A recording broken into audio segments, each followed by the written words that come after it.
Hello, everyone. Good morning. All right, I'm finally here. Absolutely wonderful. So, hi, I am a Chanel Language Success Coach, and I am here to give you secrets to CSEC English A in this video. And this particular video is entitled How to Pick a Side When Writing Arguments for CSEC English A. And the reason that I'm doing this particular video is that, oh my gosh. Okay, so I may fangirl a little bit about this particular question because I absolutely love argumentative.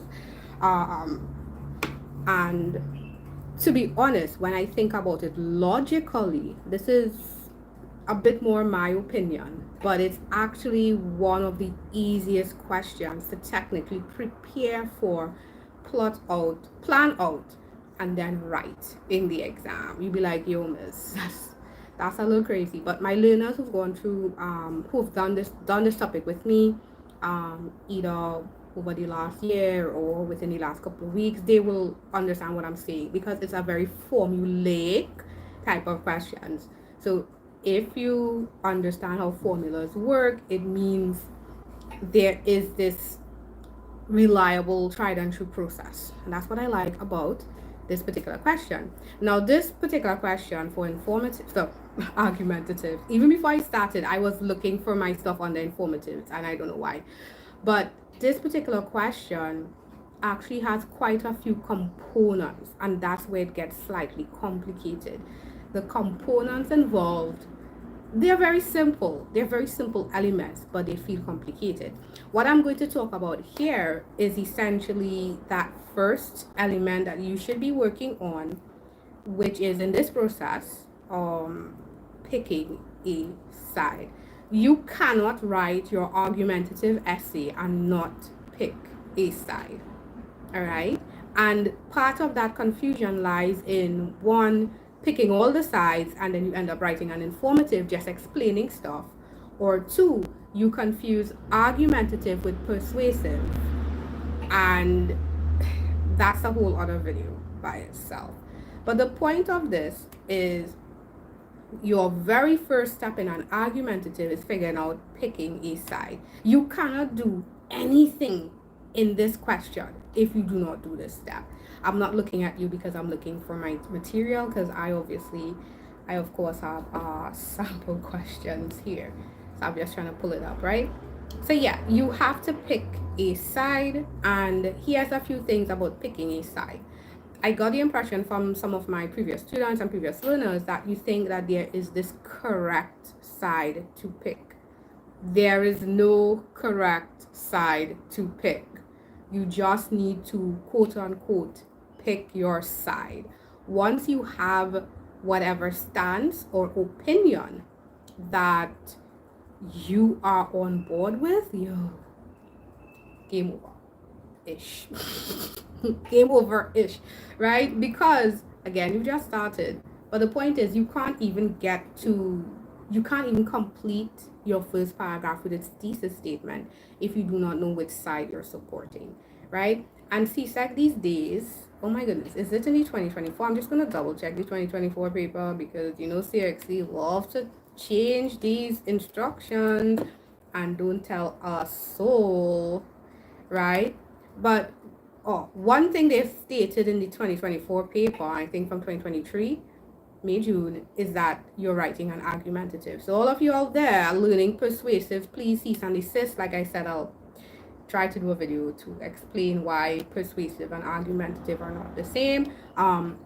We are here for you to pick your side, right? Right. So for the argumentative question, let me just, for those of you who are like, what are you talking about? Argumentative, there's different elements. Let me just give it some context, okay? So argumentative is your last question in paper 2. It is section D because CSEC doesn't really say this is the argumentative question. They never used to do that, right? But technically it's the argumentative question. Suggested time for this is 45 minutes. Yes, 45 minutes. You only have 3/4 of an hour to complete this question. That means think, brainstorm, plan, write the entire paper and proofread. proofreading is part of your writing process as well. Word limit is 250 to 300 words, and you are given a, I don't want to call it a prompt, but you are presented with a statement or a declaration, and you are asked to write your views. Now, I am saying pick a side. CSEC actually is not telling you to pick a side. CSEC tells you can write whatever you want. So for some samples I have for students, I actually can't remember if the sample I have up is like that. Sometimes I pick a side that sounds like it's both for and against. You can do that for the exam. However, if it is, you've barely written any argumentatives and you struggle for an opinion, and also considering this is exam situation that you'll be working under, exam conditions, I recommend you just try to do totally for the declaration or totally against the declaration. So for example, the 2024 Jan paper is, the question here is, government should ban radio stations from playing music that promotes violence. All right, so how do you go about picking a side for that question? I have not even prepared material for this one, so I'm going to try this one on the spot. I actually haven't. First of all, you must understand what they're saying. Government should ban radio stations from playing music that promotes violence, right? I believe this was actually done in Jamaica. Jamaicans, correct me if I'm wrong, right? Now, there are a lot of different things we can talk about with this statement alone that can be either problematic or positive. All right, so I'm going to try and break this down very simply, and hopefully as I break it down, you start to see how this could work, because I know quite a few of you have probably done this for mock exams and either felt really good or really bad. Right, so government should ban radio stations from playing music that promotes violence. So now government, that means the ruling body or entity of the country is now going to step in and prevent these radio stations from playing music that promotes violence. Then we have radio stations. What are radio stations, right? How impactful is it going to be that the government bans it from radio stations? Because all my stuff is still on my Spotify and my YouTube, isn't it? Then we have music that promotes violence. What do they mean by music that promotes violence? Are we talking about specific genres, or are we talking about any single song that promotes violence? Because if you've heard Kill Bill, that's a very violent song. I probably confused you a little bit. I'm so sorry. So you have, but the thing is, you don't need to argue all these perspectives. You need to just pick one. Pick one. So for example, what would mine be? Because I haven't broken down this question yet. I would probably do a mixed view. So I'll give you an example of a mixed view now.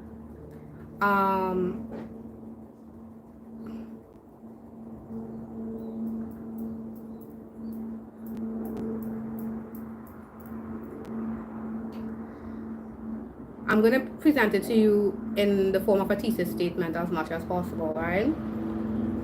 And yes, I'm taking my time because you're supposed to think, right? You're supposed to think. It takes time to think. Yeah, thinking is part of writing. If you're writing without thinking, you will be having problems. While government should be vigilant and put measures in place to prevent the spread of violence, banning such songs from radio stations is not the answer. That would be an example of my opinion that I would then put into a thesis statement, right? So you guys, if you hear this, you could take it, you could run with it, right? I'm not going to break it down, you know, but I'm going to go to a question that I have prepared, and I'm doing a question I have prepared because we would not stay here forever, right? So here's one that has come for the exam, and some people don't like it because they get very personal about it. So that's another thing about picking a side. Please don't don't don't get so personal about it. When you start to get super personal, you start to get persuasive without fail, right? Without fail, right? You get really, really persuasive, but you get ineffectively persuasive, right? So just to give you a little clarity, some of the best persuasive speakers and writers are lawyers and politicians. Lawyers and politicians, guys. Lawyers and politicians, right? So, for example, this question, writing a foreign language at CSEC should be mandatory for every single student. I know a lot of students who hate foreign language. They get upset. They get so upset. You're like, no. And then you can't think of any reason why to support it. So what you want to do when you're looking at the question, you break it down just like how I did with the Jan 2024. So here, writing a foreign language at CSEC should be mandatory. That means you have no choice but to do a foreign language. Now they said foreign language. Foreign language is not only Spanish. If you're not aware, for CSEC, there's Spanish, French, and Portuguese. Now they're all Romance languages, so they're almost all the same thing, right? You do not get like German or Tagalog or Japanese or Mandarin, all right? You don't get any of those other languages, but we have a set, right? An approved set, right? Then you think for every single secondary school student. So here are some ways you could break this down as possibilities. You could say 100% yes, writing a foreign language, definitely we should do it, 100%. Then you could say no, totally against. Or then you could say yes, everyone should write a foreign language, but it should not be a CSEC language. Maybe it should be an international language program. Yes, there are languages that have an official language program and language exam. For Mandarin is HSK. For Korean, it is, I can't remember the name. I know it's crazy hard just to do the first level. Right? So maybe that could be your argument. And then you could argue that it should not count towards CSEC. That's why you want it to be a separate language exam. Or maybe you could say every student should be encouraged to do a foreign language in lower form, but it should not be mandatory at upper form. So when I say upper form, I mean like those 2 years before exam. I know some of you all don't use form, some of you all use grades. I can't think in grades, I'm so sorry. You could also think that maybe when they say foreign language, it should not just be languages that are in the region. It should be any language. So if you wanted to learn French Creole as well, you could do French Creole, right? So that's you have to break it down in your head. So I normally advise that step 1 in this planning stage is you try to figure out your opinion, right? So let's say I'm going back to this, I'm saying I 100% agree that writing a foreign language should be mandatory for every single secondary school student, right? So my initial opinion, and I'm taking this from my sample textbook, so I'll think about putting it up for you all because it's very complicated in here. But my initial opinion is I agree with the world. I agree because the world is much more international in terms of opportunities for school and career. So students are more marketable, plus it helps you improve cultural and communication awareness. So that's my initial opinion, right? So essentially, when you look at the question and you begin to understand it, you want to figure out, what do I think? It's 100% yes, 100% no. So this is a 100% yes opinion. When I say 100% yes, I mean I'm agreeing with the statement provided in the question. I'm totally agreeing with it, right?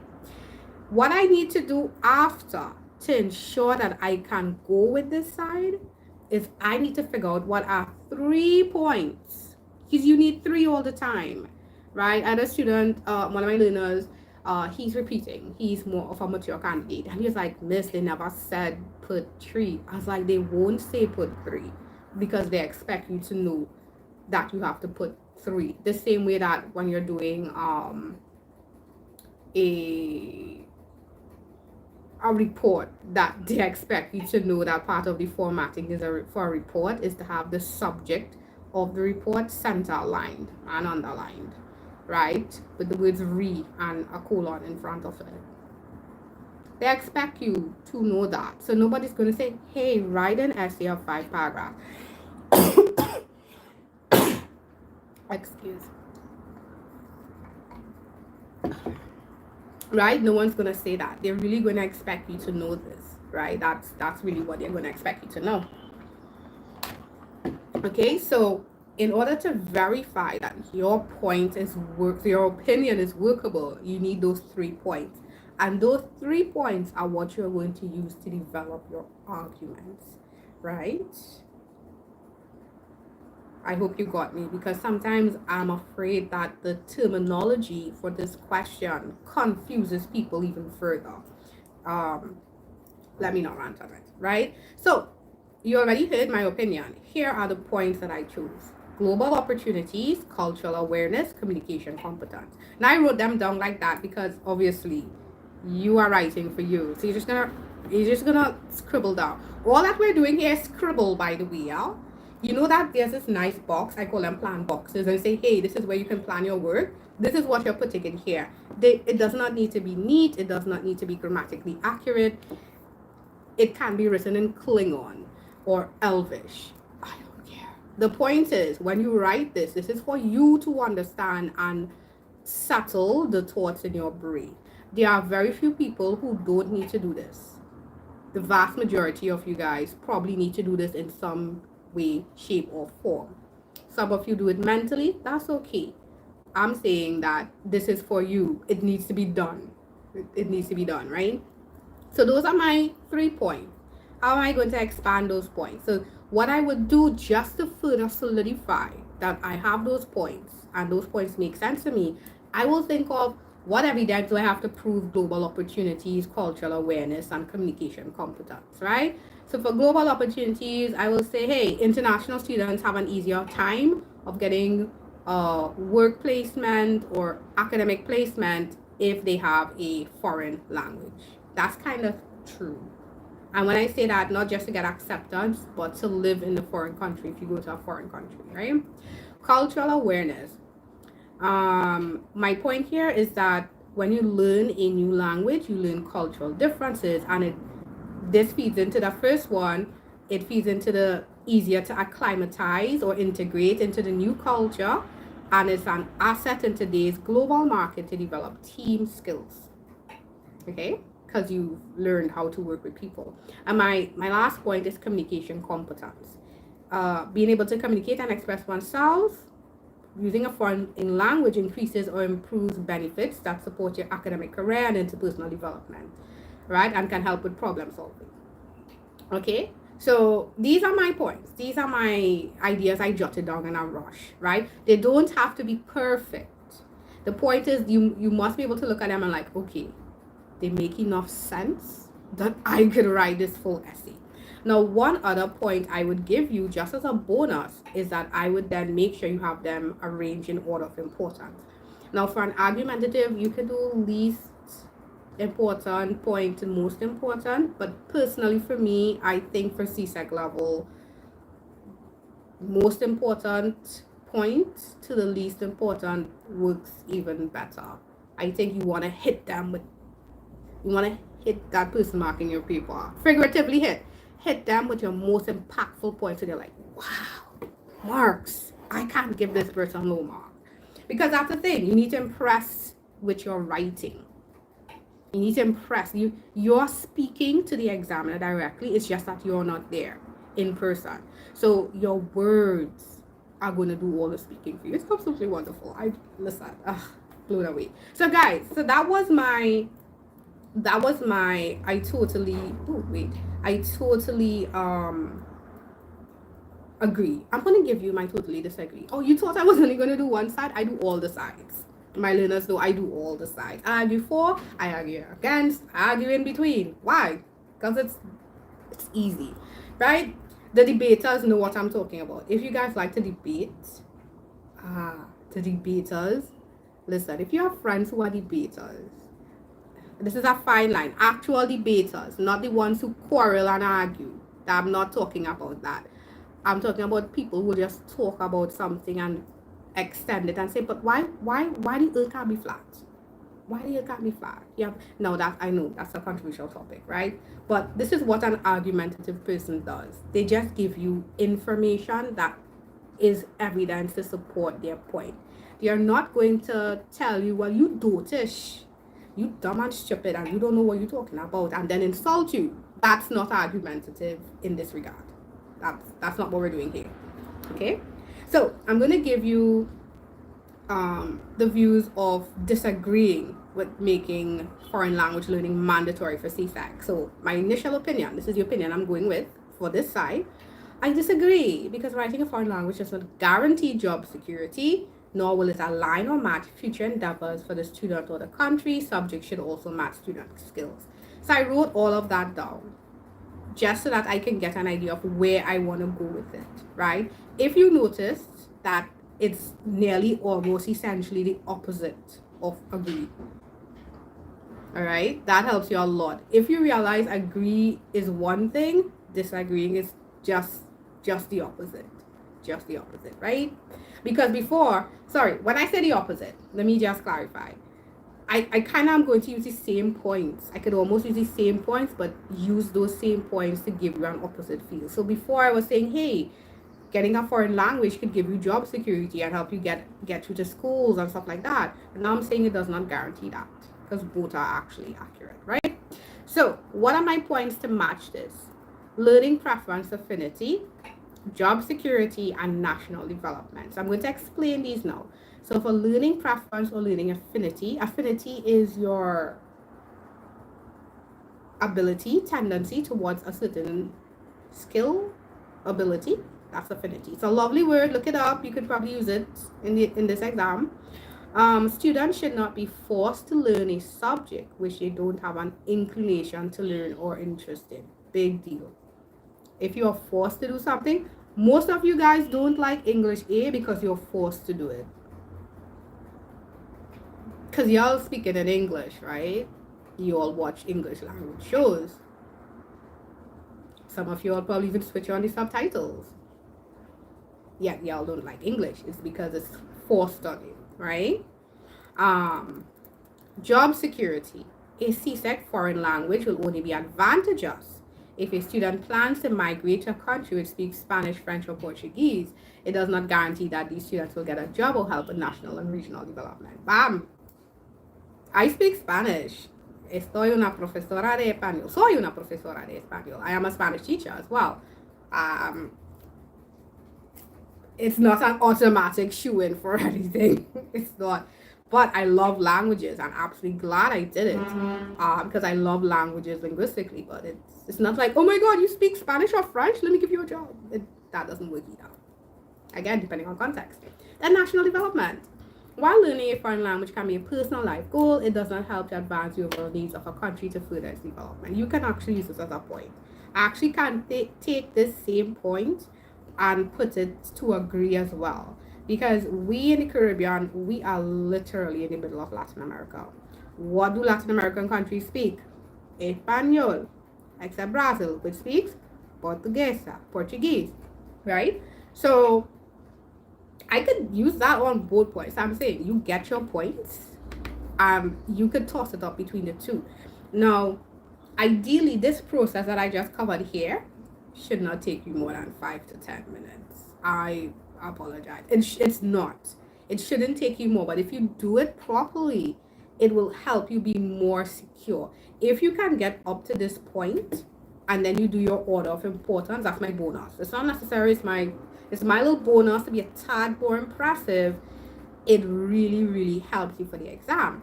The other bonus tip I would give you is to formulate your thesis statement now. Yes, even before you have written that introduction, figure out what your thesis statement is, right? Because this is what I look at to then mark your work.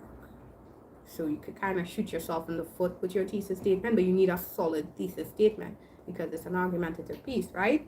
So, so like for example, for this, where I disagreed in this position, this version, My thesis statement is Caribbean students should not be forced to write subjects when it does not benefit regional development, individual job security, or respect students' learning affinity.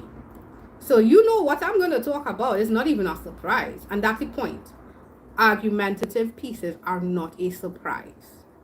You do not need to build drama. You do not need to create anticipation. We save that for short story writing. And maybe if you're doing persuasive, but you know, it's this is not persuasive. We basic stuff, right? I'm gonna give you my thesis statement for my stance when I agreed, and it's kind of long. It's probably longer than I think I would like. Everyone has a problem with writing. Don't think no one has a problem with writing. Everybody's got their own issue with writing. My issue is that I love long sentences. I love, they're called lexically dense. I love lexically dense sentences, but a lot of big words. It's not ideal all the time, right? It should be compulsory for Caribbean students to write at least one foreign language to give them a better advantage to pursue international opportunities, improve communication skills, and to develop greater intercultural awareness. All right, so this is actually not bad. It actually is very, very specific. So this is why this thesis, my title, that's why this thesis statement can work. It would probably mean that your introduction needs to be very, very brief. Okay, so this is how we pick a side. All right, and again, it's a time investment, but once you've invested the time, you're going to be much more relaxed when it comes to writing the actual essay, and you're going to be much more focused as well, because this essay has a very brief word count. It's ridiculously brief. You're like, oh my god, miss, you're just saying that because you like to write and you're a teacher and you could write, yada yada yada. No, this is embarrassingly short. Okay, embarrassingly short, especially for those of you who are going to go on to university. 250 words is an introduction alone, if so much, in a report. It's not a lot of words, right? So if you're looking at this or any of your questions and you're telling yourself, yo, this is way too many words and I can't do this and I suck, you're going to have a hard time. What I recommend is you just take it step by step. I just broke down some steps for you. I really do hope it is effective, but I broke down those steps so you will be better prepared for the exam. All right, what I'll also include when I update the timestamps of this video is my 30-day focus plan for CSEC English A. It's already up on the channel, so you could simply go and check it out. That is already updated with timestamps, so you could see what you do for each day. Today is actually day 2. Day 2 is summary, right? All right, so that's it for this video. As always, I'm sending this information with love and success. You guys be safe and be awesome.